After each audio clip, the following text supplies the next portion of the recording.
বাংলাদেশকে নিজেদের অন্যতম শক্তিশালী এবং আধুনিক যুদ্ধবিমানের প্রযুক্তি হস্তান্তর করল পাকিস্তান, যার মাধ্যমে বাংলাদেশ বিমান বাহিনী এক ঐতিহাসিক ও কৌশলগত পরিবর্তনের দোরগোড়ায় দাঁড়িয়ে। কিন্তু প্রশ্ন হলো, কোনো বড় চুক্তি ছাড়া হঠাৎ এই কোটি ডলারের প্রযুক্তি কেন ঢাকাকে উপহার দিল পাকিস্তান? বিস্তারিত জানাচ্ছেন তৌফিকুল আশিক।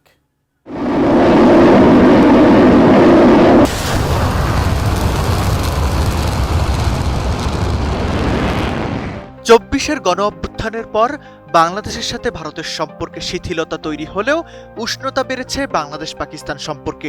এরই ধারাবাহিকতায় প্রধানমন্ত্রী তারেক রহমানের নেতৃত্বে সরকার গঠনের পর মে মাসেই ঢাকায় অনুষ্ঠিত হয়েছে বাংলাদেশ ও পাকিস্তান বিমান বাহিনীর মধ্যকার আনুষ্ঠানিক এয়ার স্টাফ টকস। প্রতিরক্ষা খাতের আন্তর্জাতিক সংবাদ মাধ্যম ডিফেন্স সিকিউরিটি এশিয়া এক প্রতিবেদনে বলছে, এই বৈঠকে যোগ দিতে পাকিস্তান থেকে এসেছিলেন দেশটির operational deputy chief of air staff air vice marshal Aurangzeb আহমেদের নেতৃত্বে এক উচ্চ পর্যায়ের সামরিক প্রতিনিধি দল। এই কৌশলগত প্রতিনিধি দলের আগমনের পেছনে গভীর বাণিজ্যিক ও ভূরাজনৈতিক উদ্দেশ্য রয়েছে বলে ধারণা করছেন বিশ্লেষকরা।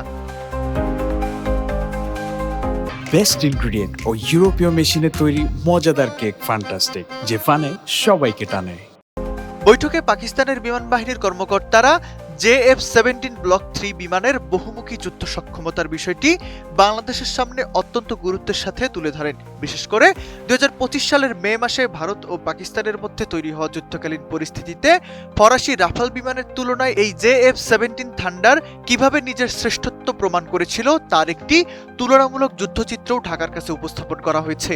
সামরিক বিশেষজ্ঞদের মতে এই ধরনের প্রচারণা সরাসরি ক্রেতা দেশের মনস্তত্ত্বে প্রভাব ফেলে।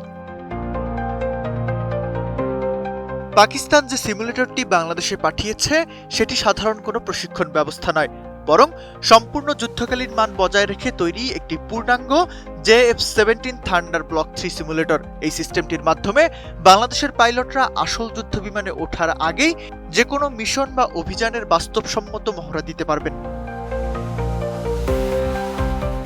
যে কোনো দেশ যখন নতুন যুদ্ধ বিমান কেনার সিদ্ধান্ত নেয়, তখন পাইলট ও ইঞ্জিনিয়ারদের নতুন প্রযুক্তির সাথে মানিয়ে নিতে এবং দক্ষ করে তুলতে সবচেয়ে বেশি সময় লাগে। এই আগাম প্রস্তুতির ফলে পরবর্তীতে মূল ফাইটার জেটগুলো যখন বিমান বাহিনীতে যুক্ত হবে, তখন আর পাইলটদের নতুন করে তৈরি করার বাড়তি কোনো সময় লাগবে না।